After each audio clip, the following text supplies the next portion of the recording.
So welcome to everyone to our monthly virtual Endo support group. I want to go ahead and introduce myself since I might be a new face for some of you. My name is Jeanette Rodriguez and I am the program coordinator for the Riverside Medical Clinic Charitable Foundation. First off, I'd like to thank our wonderful sponsors, the Riverside Medical Clinic, and of course, ADVI. So we truly appreciate your support. Before we get into our speaker, I want to just remind you that there will be a short Q&A at the end of our webinar, so feel free to add any questions or send or email whatever it is that you want to do in the meantime so that we can go ahead and get those questions answered. So I would like to present our speaker, Silvia Young. She's an author and an activist, speaker, and founder of FemTruth. Her work has led her to be quoted, interviewed, and photographed on matters of social justice, women's health, and intersectional human rights.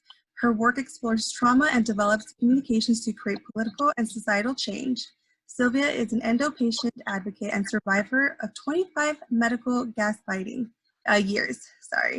Silvia, the floor is yours. Go ahead. Thank you, Jeanette, and thank you to the Riverside Medical Clinic Charitable Foundation for inviting me to contribute to this endometriosis webinar series. And thank you to everyone around the world joining us today. I hope you enjoyed the webinar. Hello from California. Since initially booking this event almost 4 months ago until today, the world changed. And because of the global pandemic known as COVID-19 or the coronavirus, some of us with chronic health issues were validated, and some of us are facing health adversity for the first time. As a writer, I observe trends, ask questions, and as an activist, I push social norms for justice.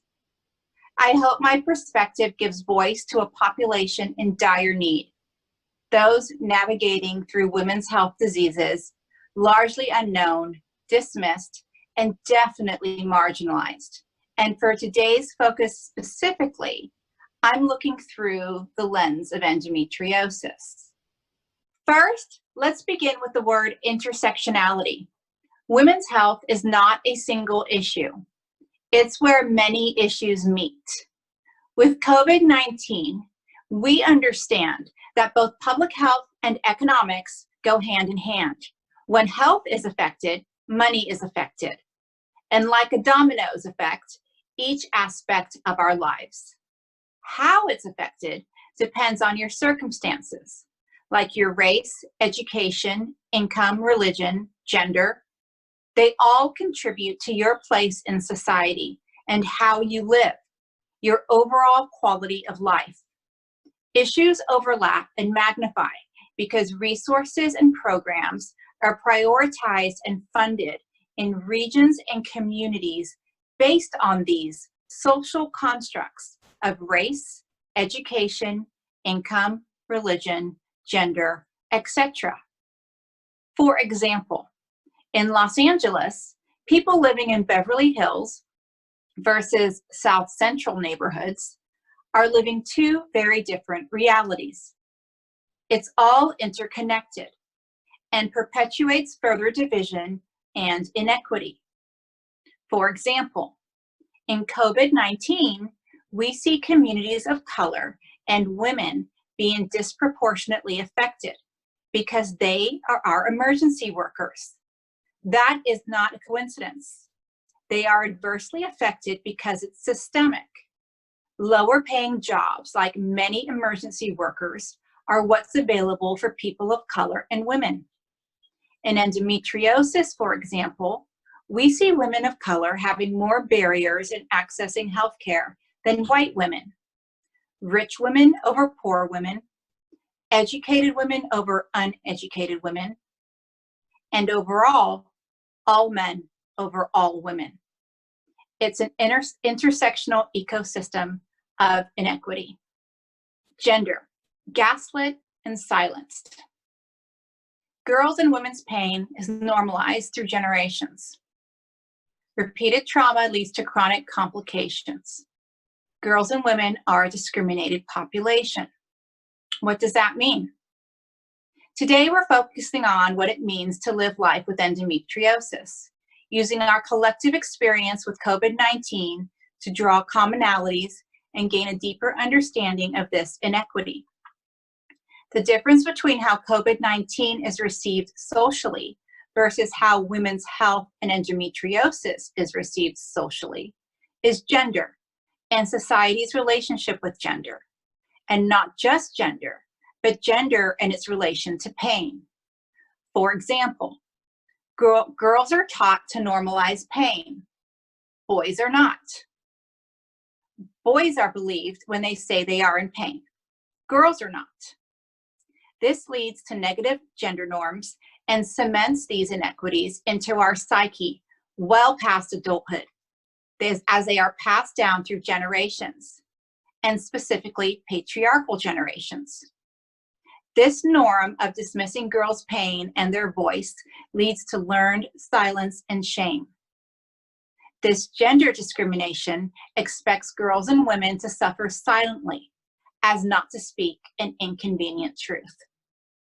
Testing and data points. Without widespread free testing, we don't have accurate data on women's health issues. So imagine you finally spoke up and someone actually believes your pain.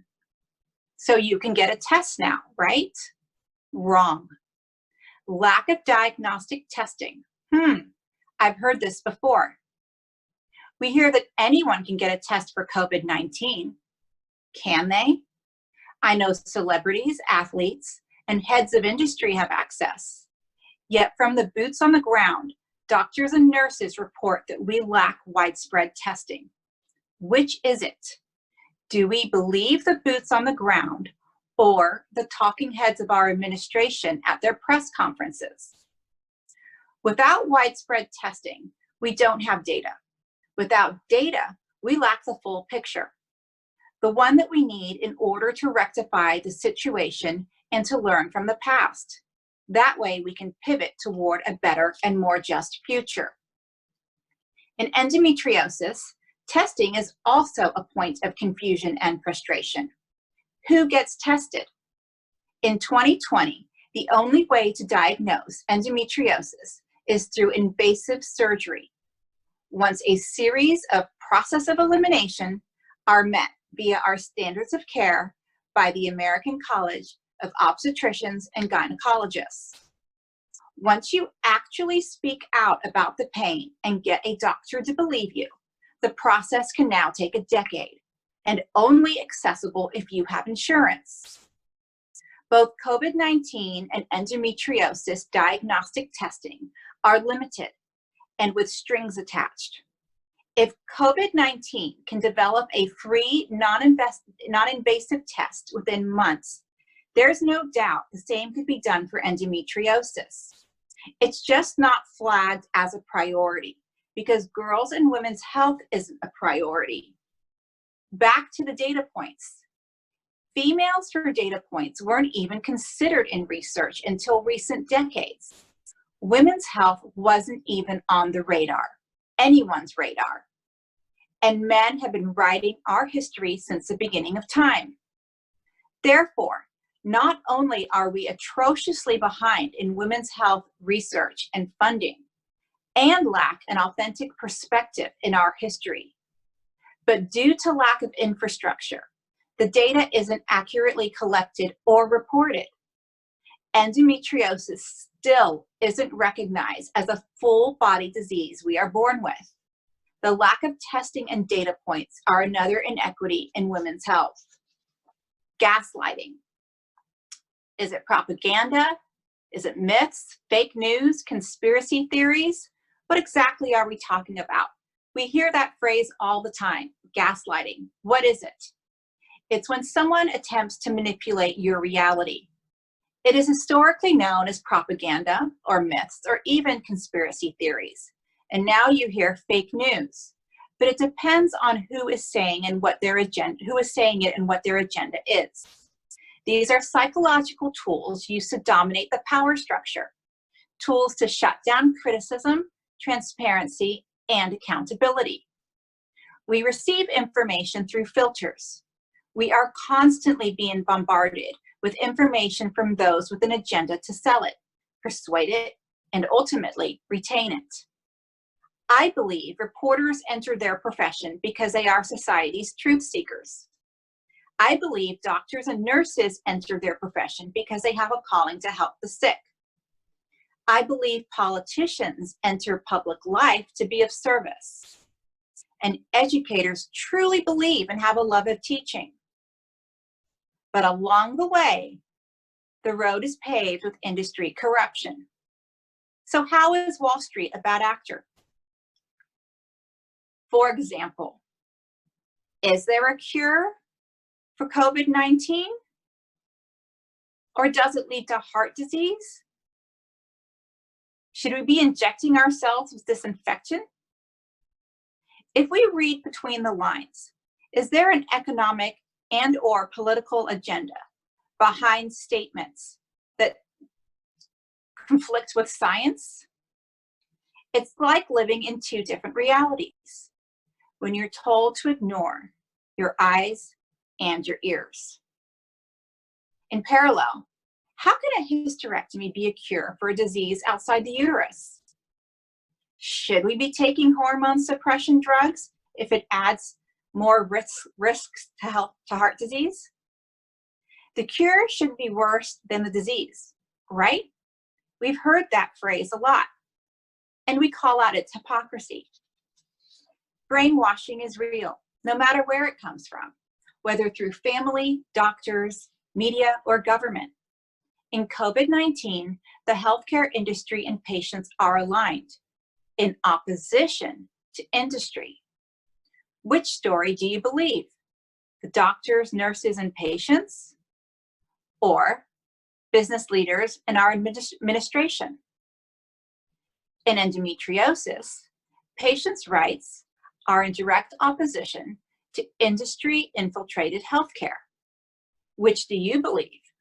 Your doctors in industry or other patient advocates in the trenches? For those in healthcare watching, please listen to us patients, because in this scenario of women's health, specifically endometriosis, the patients are the boots on the ground. We stay home because we believe you and believe in you. We are asking for the same respect for our lived experiences.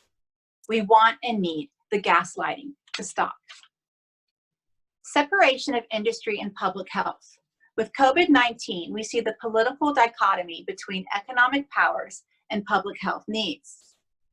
The relationship between industry and healthcare is layered. Without independent research, our outcomes could be skewed. The data is flawed if there's an agenda for profit. And which is more important, health or profit? COVID-19 is an example. Are we sheltering in place for humanity or being liberated to get back to work? And who dictates? As in life, when you have to weigh truths, if you follow the money, it never lies to expose abuses against humanity. Without separation of industry, our patients' rights are jeopardized.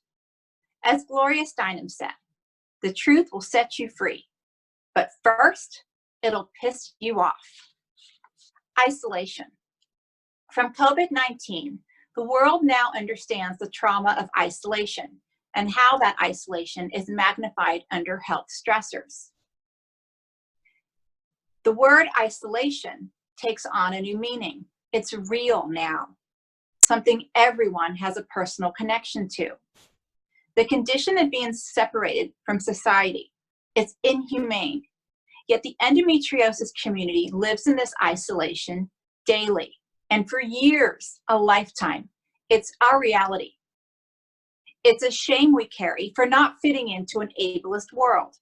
If we speak out, we risk further alienation. It's self-preservance to live in denial, because everything in our lives will crumble if we admit the truth to ourselves or anyone else. And in most cases, more than 1 in 10 girls and women's lives are already crumbling, even in that denial. We call it wearing a mask. Truancy. Girls' pain, period poverty, and mental health outcomes lead to missing school, dropping out, and loss of education and career opportunities for financial independence. Dropping out of school leads to a lack of education, and this education is a direct correlation to their quality of life. Staying in school is imperative. But additionally, education on women's health needs disruption. We need to stop tying public health to sex education and stop accepting that pain is part of being a woman. That's a misogynist mindset. It shouldn't be an act of feminism for girls to be taught how their body works so they can recognize diseases and are empowered to seek care before fertility and ability are risked. But we live in denial because we are taught to. It's learned behavior of a social construct, the female gender norm. We ignore the pain until it's too overwhelming to ignore any longer. And then we have no choice but to break this social construct and seek that truth to power, like a dangling carrot of hope. The loss of financial independence. Let's look at ableism, would be getting fired and unemployable. What is unjust about that is then we are unable to receive disability and unable to qualify or afford for health care. Denial and keeping up an ableist workforce is a recipe for worsening health outcomes. But first, let's talk about what is ableist. It is discrimination and social prejudice against people with disabilities or who are perceived to have disabilities. In other words, no one is saving space for us. It's a survival of the fittest society. Endometriosis is rated one of the top 20 most painful symptoms. Yet, if we don't show up for work during a flare, we will risk losing our jobs. We are not unreliable. Our health is. It's the catch-22 if we can't get help for our health. If we tell, we risk losing our job too. The job at hand may not be the stressor, but showing up in person is a different situation. If you're homesick with COVID-19, you might be able to return an email from home. But showing up to work looking presentable and being able to commute, walk in, and sit upright for an extended amount of time just to return that same email is ableist. It holds a needless bar and rewards working in this capacity at any cost over self-care. This is a mindset that the COVID-19 changed. It forced companies and institutions to adapt. But for women's health, companies and institutions aren't adapting. So we get laid off, made redundant, sent off with, "I hope you feel better," for a disease that's permanently altered our ability to do everyday functions, like get to the office. But it hasn't changed our passion and skill set. A community with health-related expenses needs income. It's unsustainable to incur medical costs without an income. And more than that, we want to work. We want our careers. We want to be valued as productive members of society. We want to make our own money. And even more is at stake. We want to keep our health care. In the United States, our health care is tied to our employment. If we don't have an employer, then it's 100% out-of-pocket costs, a direct line to poverty because of that pesky income issue. No money coming in, only going out, and to healthcare-related costs. Universal healthcare would first ensure that girls and women had access to doctors, nurses, and a lifeline for emergencies without incurring medical debt. But even when universal healthcare is passed, we still don't exist in the system. That is where the World Health Organization comes into the equation. It's how a disease is tracked, funded, and more. Until COVID-19 was recognized by the World Health Organization, no one was tracking it. But once it's coded, it's an opportunity to educate on a global scale and save space for funding, research, awareness, education, policy protections, and more. It's like winning the lottery. But we aren't invited to play. It's because of budgets and inequity. No one is accurately saving space for endometriosis. I'm pretty sure they're still saving space for a bad period, though. Imagine if we weren't aware of COVID-19 and we were still calling it the flu. We would miss the mark completely. And in endometriosis, that's exactly the case. Which leads us back to testing and data points. We first heard about COVID-19 in February. Tests were administered shortly afterward. Data is being gathered globally, and a vaccine and cure are imminent.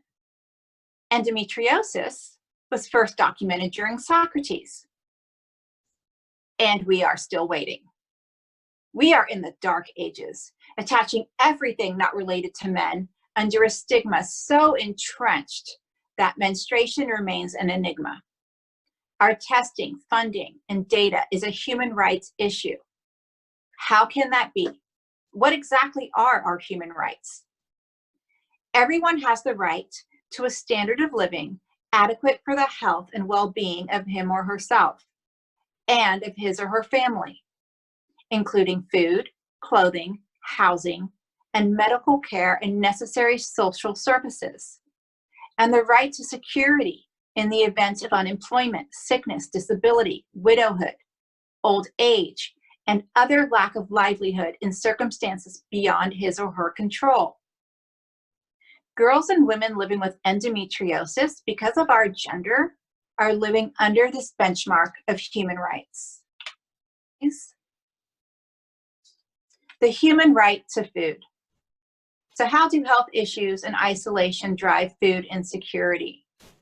Our access to food, quality of food, preparation of food, and unique to endometriosis, trigger food.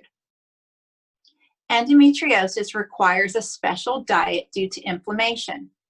At your sickest, could you keep up? The human right to housing. Without financial independence, we lack the option for independent housing. The freedom for shelter sans abuse. Not all living situations are equal. Health issues and isolation brings economic stressors. And like in COVID-19, we see the rise in domestic violence. There's an imbalance of power within relationships without financial freedom. Without an income, there is no safety net. Without societal support for a disease, the support within relationships can wane and frustrations grow. The doctor says she's fine. Tests are normal. No one communicates that we don't have appropriate non-invasive testing for endometriosis. So why can't she work, make dinner, have babies, what have you? The inequity and the catch-22 and the abuse grows for girls and women. Where are women in pain supposed to live? Within our current reality, they are destined to be dependent. Mental health, another taboo. But finally, reaching mainstream acceptance. We hear about depression and anxiety and the probable PTSD this pandemic will leave, and lately, suicide. There is significant damage to dismissing lived experiences in science as hoax or hysteria. In women's health, mental health is used against us. In COVID-19, there's an awakening on how physical health impacts mental health. Now imagine this scenario, being told your physical health is a mirage of your mental health. Yes, you are not in pain, you are merely hysterical. You're too emotional, too confused, misguided, fragile, lying, lazy, crazy. It's gaslighting at its finest, and it's a unique manipulation geared specifically to women's health and mental health. I'm not denying we have mental health issues, which are entirely normal for the trauma and grief we live in. But the mental health in endometriosis is secondary. Equally as important, but secondary as far as which came first. The subject of inequity in this relationship between girls and women and mental health support needs a new paradigm. As we see with this pandemic, serious health issues demand real-time solutions. COVID-19 forced us into isolation globally, where women with endometriosis live daily. But COVID-19 also shed light on opportunities to pivot. It gave us hope. As individuals, we can thrive under these new solutions to live our best life possible now that we've seen all the restraints of an ableist world and gotten rid of them, quite frankly. How are the new norms emerging from this pandemic changing our collective landscape and opportunities? The space made for COVID-19 could easily be made for endometriosis. When leaving your house jeopardizes your health, we are thankful for progress that levels the playing field. What is fair and just? We've learned that medicine can pivot. So the catch-22 of being too sick to see a doctor and being penalized as you must not be that sick is now resolved with telemedicine and online learning. We've learned that our schools can pivot too.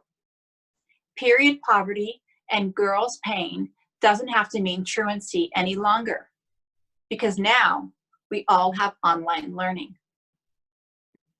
COVID-19 taught me that corporations can pivot to work from home, which now includes a population previously needing this option and largely denied, as it was not a societal norm.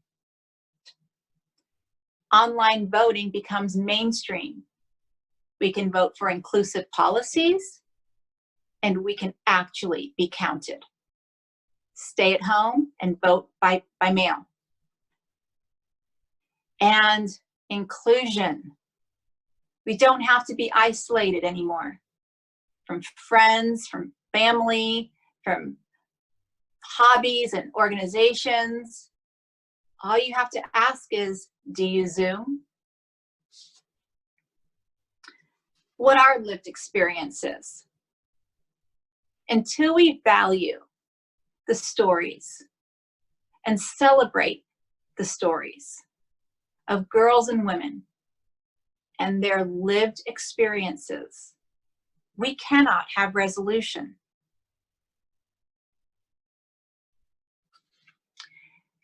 Combining independent research, science, and these lived experiences with representation, because those closest to the problem are closest to the solution. This is one of the areas that we can make a significant difference.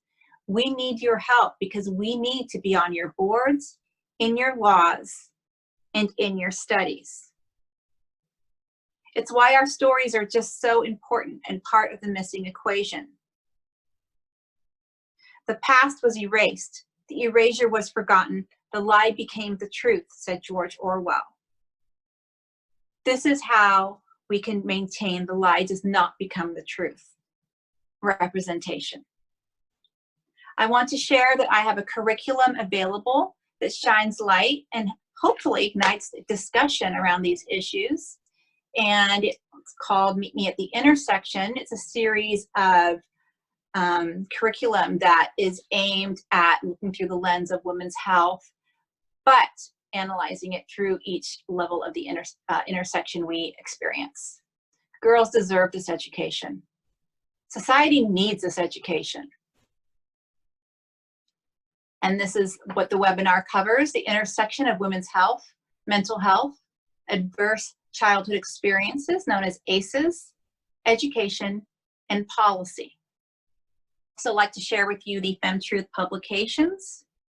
We have a very special anthology from courageous women sharing these stories called FemTruth Endometriosis Edition. I'm re-releasing this later this year to update it to 100 stories globally. Also my play, Gaslit, which is also a workshop. My children's illustration book, Flo's Friends, A Wellness Guide Beyond Menstruation. and my memoir, My FemTruth Scandalous Survival Stories. Not pictured, but soon to be released, is my poetry and self-portrait book, My Love Language. There is literally something for everyone to make sure no one gets left behind. It's an exciting time to be in California with FemTruth Policy California. I want to tell you a little bit about some of our campaigns. AB 31. We were successful in our campaign for AB 31 to end the tax on menstrual products. Consumers no longer pay this tax, but we are still not a law. So the work isn't over, but we are still working on it, and it's been 4 years to date. A new bill that we're looking at is AB 1989, the right to know. It's the right to know what's in our menstrual products. At FemTruth Policy California, we support 100% transparency in labeling because we know endocrine disruptors are toxic. But this law, or this proposed law, Bill AB 1989, leaves industry loopholes.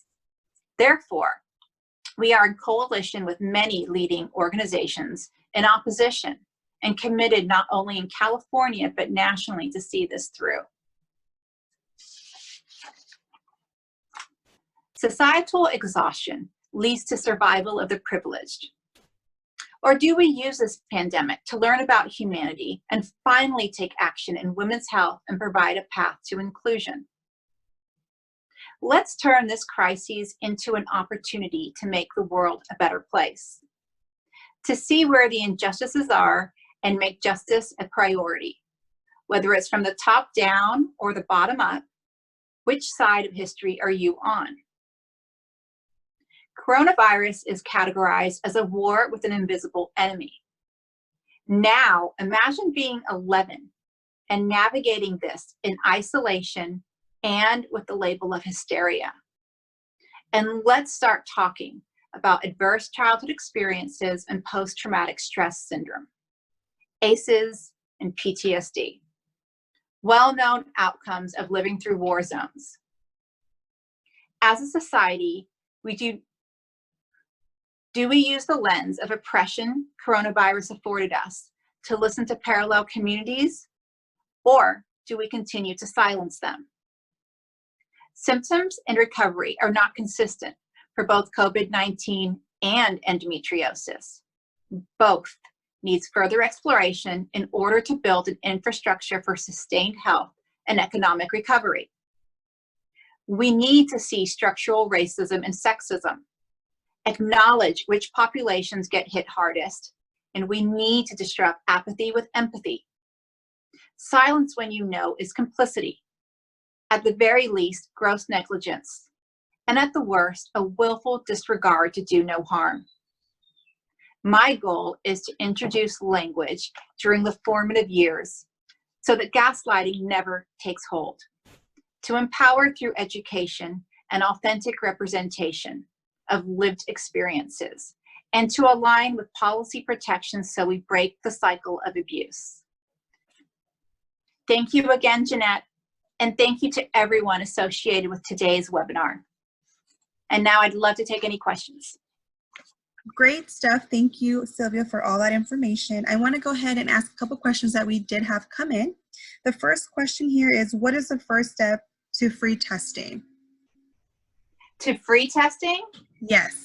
So we talked about how there are certain things that could be part of like a checkup, and we know that being tested for endo is not. There's a lot of other testing that goes into it before they go into saying, okay, this possibly might be endometriosis. So what would be one of the first steps that we can take into getting that for free? Thank you for asking, Jeanette. In fact, what's free is tracking your cycle.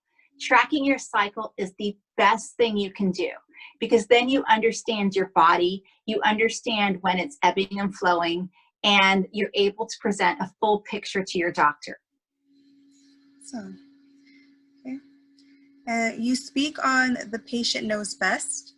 Do you think a COVID-19 immunization is something that you would do personally? Ha ha ha ha! Ooh, I don't have enough information on that. I am so excited for the possibility that there is going to be a vaccination and there is going to be a cure, because I think that really shows us what science can do. But as for me, I'm going to wait to be fully educated. Good, yeah. I advise that for everyone. Please use your critical thinking. Yeah, you did say that you are you're the best advocate for yourself. So I would agree with you on that.